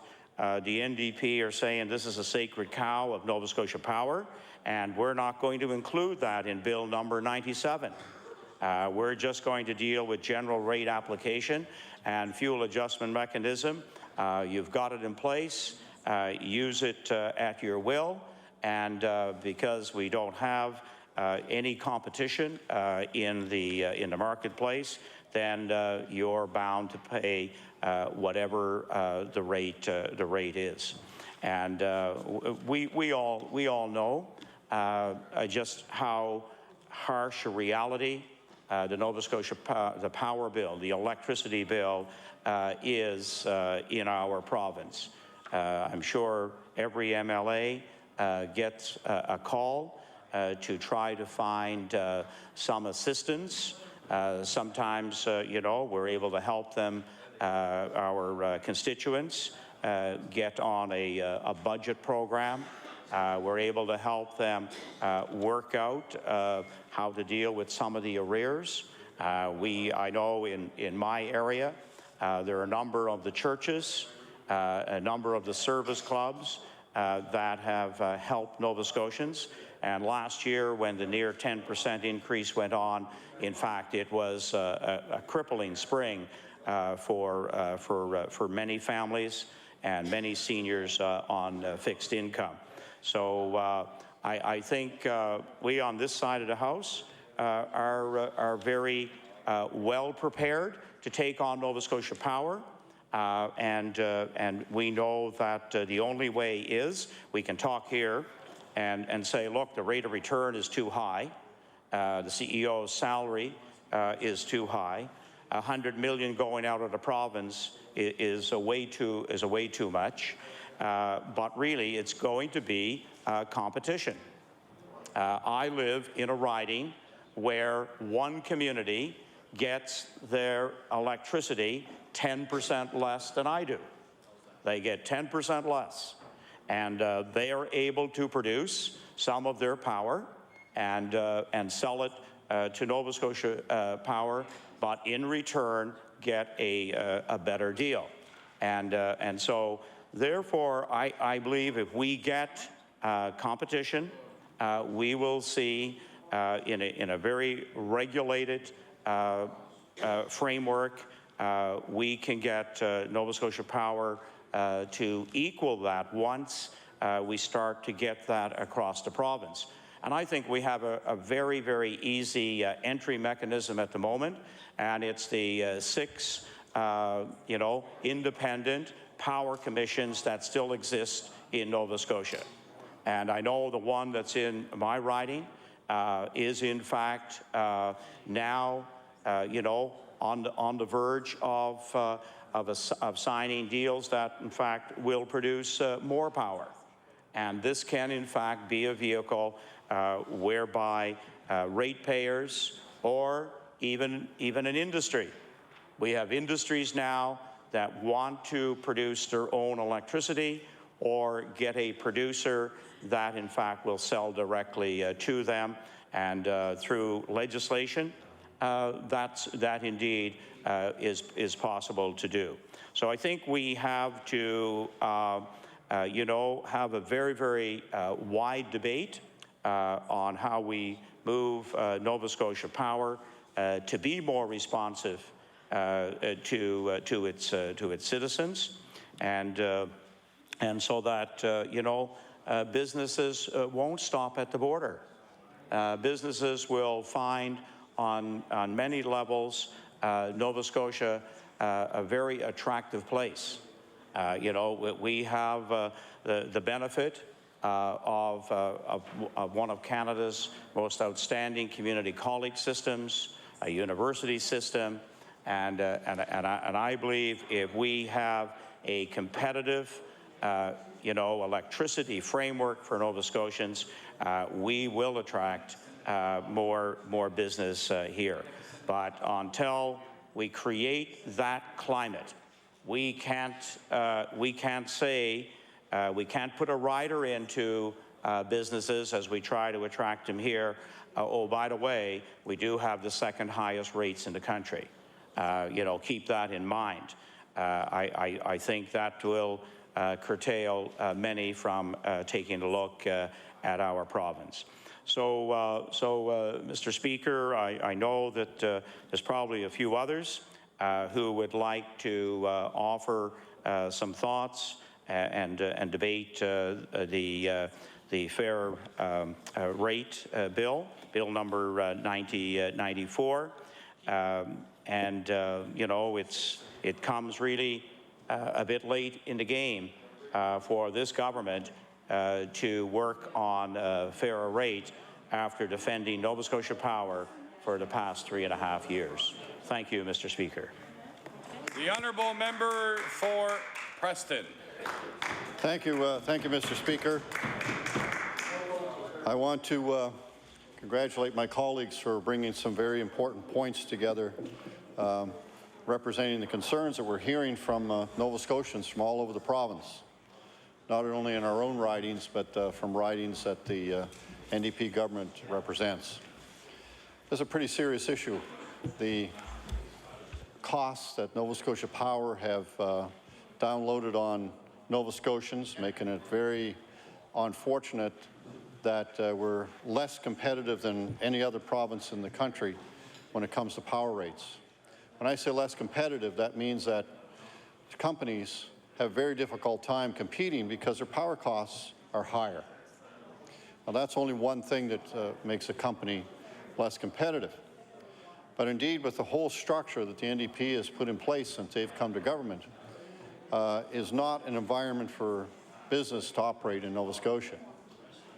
We have the worst performance of gross domestic product in the country, Nova Scotia now, except for the Northwest Territories, and needless to say that they have a whole different situation than we have to deal with. So that does mean that our colleagues in other parts of Canada have a distinct advantage over us when it comes to power rates. And that's pretty serious. That's serious stuff. We hear the government touting all these jobs they've created, Jobs Here program. The Jobs Here is more hype than actual reality. We've seen so many people lose jobs.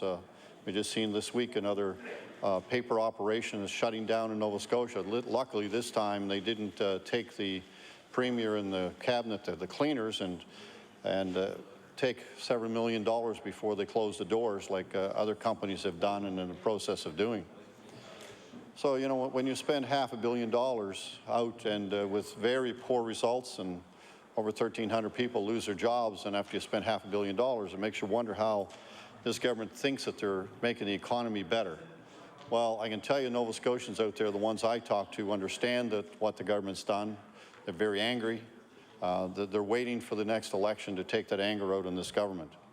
So it'll be interesting to see how this Jobs Here program has worked, and the Economic Development Minister talked about 11,000 jobs are going to be from the shipbuilding contract today. And everything that we have seen in the meantime. Honourable member for Hammonds Plains Upper Sackville. Thank you very much, Mr. Speaker. And I just ask the honourable member to speak to the bill. Everything he has is nothing to talk on. Thank you. There's not a point of order in any manner. I will now recognize the honourable member for Preston. Thank you, Mr. Speaker. It's pretty interesting, you know. We see all the things that have happened, and the Minister of Economic Development again talked about 11,000 some jobs that are going to be created by the Ships Here program. And when you talk to the people that are doing the contract, the Irving organization, they say it's nowhere near that. So indeed, that has an impact that makes you wonder how accurate the government numbers are on anything they talk about. And when you look at and see how the power rates really affect business. Now we're talking about business. I'm going to talk about individuals after that. But when you talk about business, every single thing that makes you less competitive than the other companies outside of Nova Scotia means that Nova Scotia companies cannot compete. They cannot compete with other companies. So when you look at that and you see that one factor, then we see the GST that's been increased in the province by 25% increase. It makes it less possible for companies to work in Nova Scotia. When you say companies, they get input tax credits and they get this money back, but that's fine. But that means a local market that they might test their products on, or whatever the case may be, they're less competitive. So someone else can come in a little bit cheaper, a little bit lower cost, all of a sudden, they can't compete with other companies. And when they can't compete, that means people can't work. And if fewer people working, that's when you see the effect of the power increases in the homes. And I can tell you, I see a lot of people in my constituency office and talk to a lot of people outside of my community that are having the same problem with their power rates. This bill is not going to cure that problem. It's definitely not going to cure this problem. And it's unfortunate. It's really unfortunate. We need companies that can provide power, reliable power to the province. That's very, very important. But we also need to be very competitive. And we have to be competitive with other companies. We see this efficiency tax that's been put on by this government. It's a tax. It's no other way to put it. Before, Efficiency Nova Scotia does a great job and will help a lot of people if it's used properly, and I'm sure it will be. I don't have any question about that, but it's the way it's funded. It should be funded by the profits out of Nova Scotia Power. That's how it should be funded. It should be. It used to be funded by the province under general revenue. Under general revenue. So the government took off the heating tax or the tax credit, and they added more tax on by putting the sufficiency tax on. So it's just a game. It's just a game to make people think that they have actually done something, and indeed they haven't. So when you look through this whole process and see how this government has performed since they were elected in 2009, it's pretty dismal facts. I mean, we've got fewer people working full-time jobs. We've got higher taxes than we've ever had in the province. We've got higher power rates than we ever had. We've got higher tax prices. We've got gas prices. We've got higher fuel costs. And we've got laws that will make it impossible for some companies to work here. Bill 100 is an example. You combine all those things, we're almost ready for a perfect storm in this province to destroy the economy. And we're not far from that right now. And when you look at how things work in this province, and you see how far behind we are with other provinces, and I don't mean with the technology. We have wonderful universities, we have wonderful community colleges, and those people are turning out great people. Problem is, they're moving to Alberta. They're going to Alberta. Going to Alberta to work, get a job. There's no jobs here. There's no jobs here. You can't get a job here. You ask somebody who's here trying to find a job, and they can't find a job because this government has destroyed any possibility they may have a job with the tax structure they have, with all the other things they've done. That really, really has done that. And we see it's $500 million out the window. That's gone. And this year, the estimate by the finance department here says they're going to raise another $358 million from Nova Scotians this year by the 25% increase they put on the GST, the 2 cents, the 25% tax increase. They're going to raise that much money this year. That money's all spent looking after these big corporations with absolutely, there must have been no research whatsoever that was done on this to see if it was a good investment. None. You see the pulp and paper mills coming in and walking away with big checks and say, boys, did we ever do good in Nova Scotia? As they move back to Quebec or wherever they're from and say, yeah, that's great. Now we can use that money to prop up our operations other places in the world. So away you go and you see all this happening and you wonder where this government is. You wonder why they're doing these things to hurt Nova Scotians. And that's what's happening. They're hurting Nova Scotians, everyday Nova Scotian. The person that goes to work in the morning and tries to make enough money to pay the bills and make sure that they can look after their family and feed their families as they go forward. That's not happening anymore. People are struggling. I've noticed something very unusual. When I first moved to Porters Lake some 20 years ago, you go home at rush hour and there's very few cars on the road at that time because the area hadn't built up.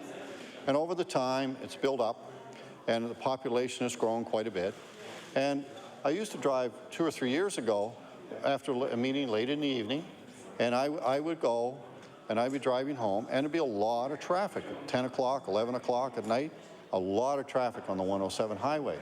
I drive that same time now through the week, and there's almost no traffic because people aren't traveling. They can't afford to. They can't afford to go to the shopping centers and do these things. They combine their trips to try to save some cost on fuel. And, you know, that's a sign of the economy dying. It's a sign of the economy dying. I talk to business people, and they say they're barely surviving. They're barely surviving in this environment. The rest of the country's moving forward, and Nova Scotia is barely surviving.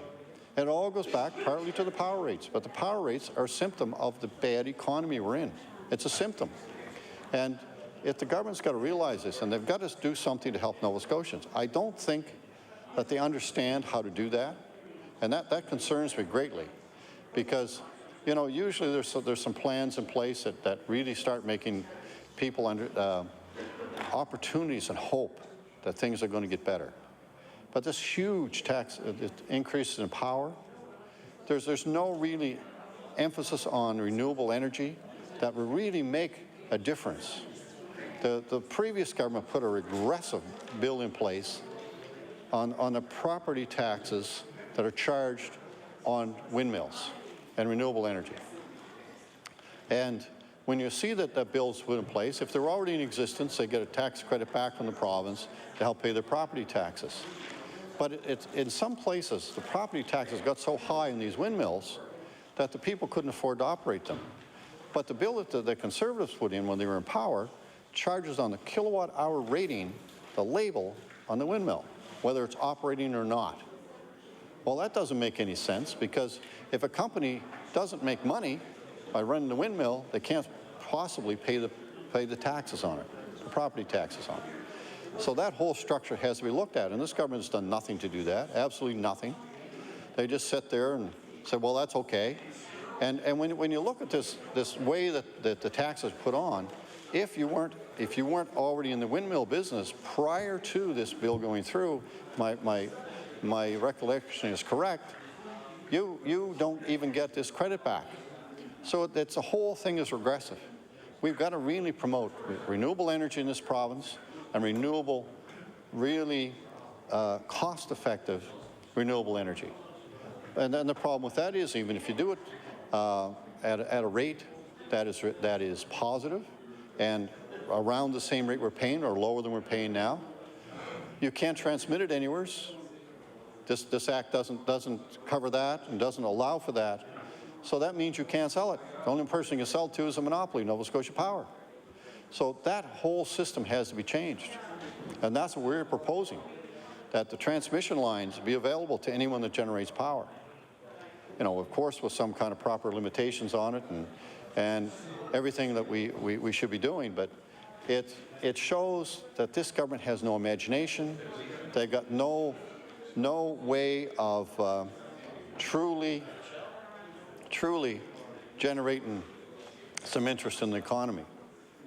And we talk about some more money that's been spent, 49% share in Daewoo. And the company, from what I understand from people down the area, the only people working at the company now are security guards. Our security guards. So it makes you wonder where 49% of the shares in the company are gone, and the economic development minister doesn't seem to understand that if nobody's working there, how can the company move forward? They're a big company. And again, when you take the power rates and all the taxes and everything that's in Nova Scotia, and all the costs, the high cost of doing business in Nova Scotia, a company like Daewoo has probably decided, costs a lot to ship these things, because these things are big and they're heavy, so it's not something you can ship easily. Why don't we go someplace else that has lower labor costs, lower costs of power, lower costs of everything possible to make this product? It's easy to buy equipment, it's easy to train people, but it's very, very difficult to get a situation where businesses can be profitable and they can operate and still do all the things that you need done. Business is important to this province. It's really important. And there's been some comments by the Chambers of Commerce in that regard. So when you look at the environment that we don't have in Nova Scotia, we don't have that business environment, it makes you wonder how anybody can survive here. And I talked before about people that are leaving the province, and people are retiring, and they're leaving the province because they save thousands and thousands of dollars a year in taxes if they move to Ontario. And they save even more if they move to Alberta. And that's people's choices. But that's income that we'll lose in this province that we badly need, and also some skill sets from people that are retiring that possibly can help some younger people develop faster and to do things better. So we have young people leaving the province to get jobs in Alberta and Ontario and everywhere else, and very soon in Newfoundland. Because as Newfoundland economy heats up, which it is, you're going to see a big demand for people, and some people, young people in Nova Scotia may not want to go to Alberta because it's a long ways from home, but Newfoundland is really close. So that means we may even lose more young, well-trained people to Nova Scotia. So our schools are turning out really good young people, well-trained, and who we supplying them to? Other parts of Canada. And why are they leaving? Well, number one, they can't get a job here. Number two, it's too expensive to live here. And this government hasn't done anything to correct that situation. So if you look at the whole situation, it leaves, the younger people are leaving, some of the older people leaving, they can afford to leave the province, and all the people that are left, they have, we have a disproportionate number of people working in government, and government employees are very, very important to this province. But we need to get businesses more involved and more people working in business, because those are the people that generate the income for the individuals that can pay taxes. Because any of us in this room, any of us, don't really add anything to the economy. And I've had this discussion here before. Don't add anything to the economy, but you take a young person or any person of any age that's working a business, and if they even ship anything they make into New Brunswick or Prince Edward Island or any place else, that adds real money into the economy. Only thing that we do is as employees of the government, and we're not employees of the government as MLAs, but everyone else is that works for government, employees for the province or for the municipality, those individuals don't add anything to the real economy. The services they provide are very important, very, very important. But they don't add any new dollars into the economy. We just circulate the money. And you can only circulate something so many times, and all of a sudden it doesn't circulate anymore. So you really got to look at that. And then we have a lot of people in our province that have decided to stay here and work here, live here, for all kinds of reasons. I'm really pleased that they do that. But they're struggling. They're struggling. Those are the people that are coming in. Some of those people are the people who are coming in and say, I'm behind on my power bill. How do I possibly pay this power bill? And you look at a power bill, and these are people that are used to paying their bills and used to looking after their families and used to doing the things that we should be doing as Nova Scotians. They can't make it anymore. The few little adjustments they've made, you know, the 25% increase in the harmonized sales tax, or GST, whatever you want to call it, at 2 cents, it's 25%, double-digit tax increase. And you look at the bracket creep in income tax. Each year that goes up. So each year it costs more and more and more to live in Nova Scotia. So the people are starting to realize that. I said here a couple of years ago, it will take 2 years before it catches up with everybody, before everyone actually spends their savings, spends any extra money they have, cut down on things that they're doing, and that is beginning to show. It's beginning to show, because people now find they can't make it. And anyone over on the other side of this legislature thinks that they're doing a good job and helping Nova Scotians survive, they're going to get a rude awakening. You want to talk to the people in your community, and you want to see what they're saying about how they're surviving and how difficult it is and what's been happening. And it's happened since 2009. The rest of the country seems to be going along quite well. Their economies are improving all the time, but ours is going backwards. We're in a recession in Nova Scotia again. I don't think we ever got out of it, but we've got a situation here that is untenable. I mean, people can't survive. They just can't survive. So what's going to happen in the long run? We're going to see people start losing their homes. We're going to see people moving from Nova Scotia because they have no choice, that don't want to live here. And we can't afford to have those young people leave and the people that are working. And I know the members across the floor here are hearing this from the residents. I know they are, because I've talked to a lot of people outside of my own area, and everybody says the exact same thing. We're having more difficulty making ends meet today than we were 3 years ago when this government come to power. And that's no coincidence. That's not a coincidence. That's a fact. So as we see our economy slowing down and everything happening with the young people leaving, and we've got incredible universities here. We got just incredible, some of the top universities in the world, And at one time, we probably still have today, I think at one time we had the highest per capita PhD population in the world. More PhDs in Nova Scotia than anywhere else in the world.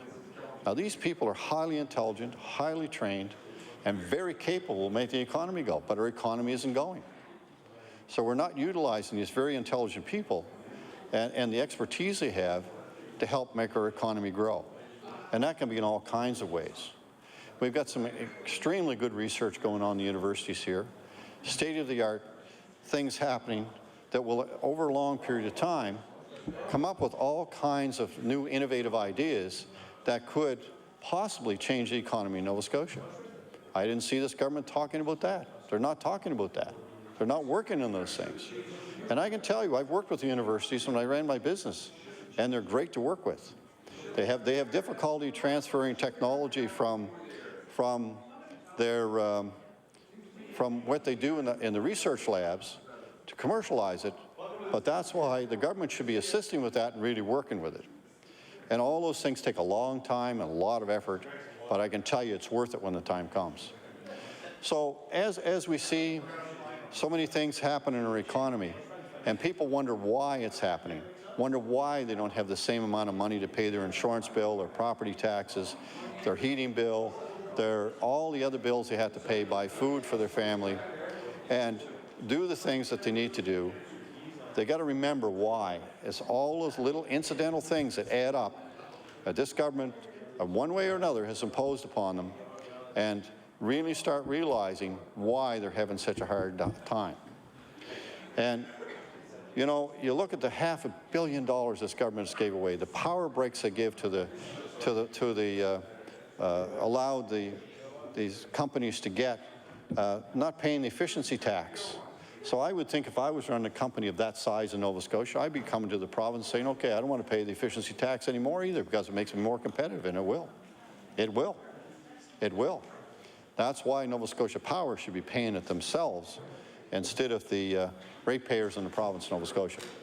We see over $100 million a year, $100 million a year, go outside of this province to Emera, Nova Scotia Power's owner, I guess we might call it, and that's being invested in the U.S., other parts of the world, and helping their economies, but certainly isn't helping ours. We've got all kinds of clean energy options. I know there's some standards put in place, but we have natural gas here that we're shipping into the U.S.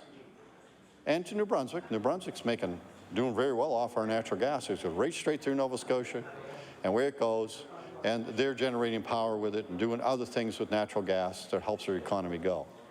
No, we're not doing that. We haven't got an environment for renewable energy in this province. We really don't have an environment for it. We need to do those things. It's very, very important. And you set the environment up, and business will react to it in a positive way.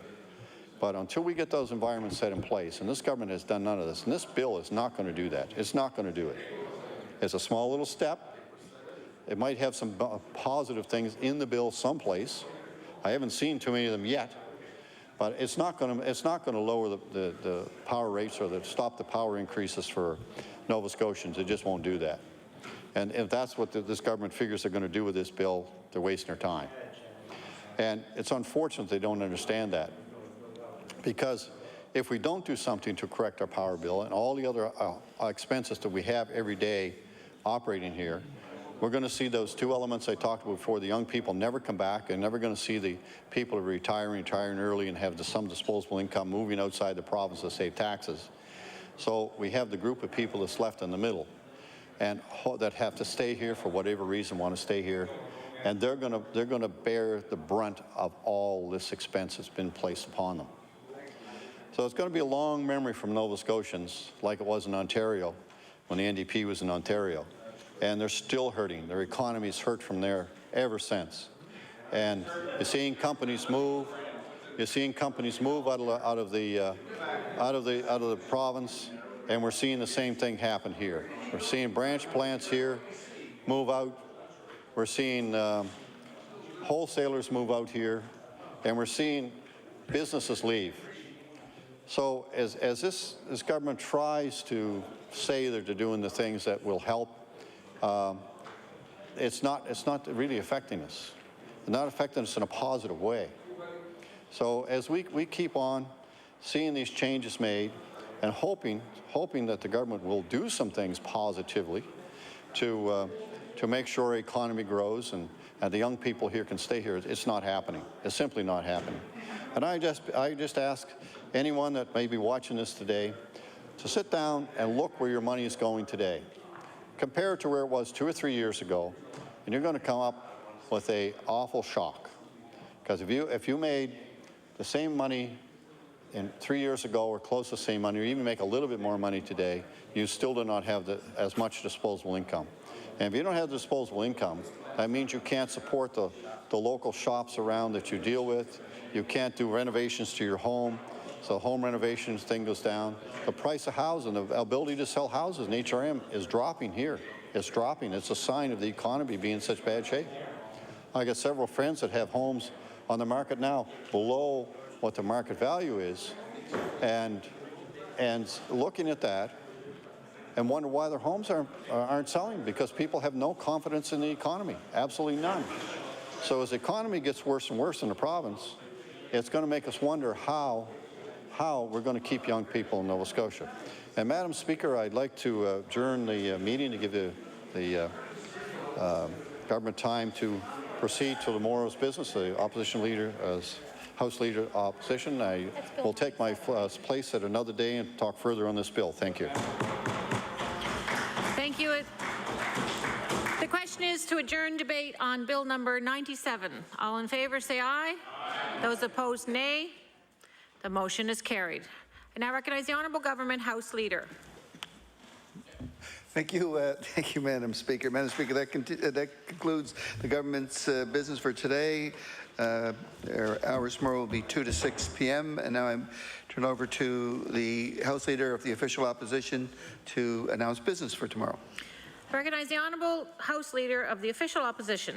Thank you, Madam Speaker. The hours will be from 2 to 6 as indicated, and after the daily routine, which I'm sure will include a very limited number of government resolutions, we'll move into question period, and following question period, as already provided to the Government House Leader and to the House Leader of the Conservative Caucus, we will be calling Bill number 95, the Reliability and Accountability in Electricity Act, and if time permits, Bill number 110, Supporting All Student Success in the Classroom Act.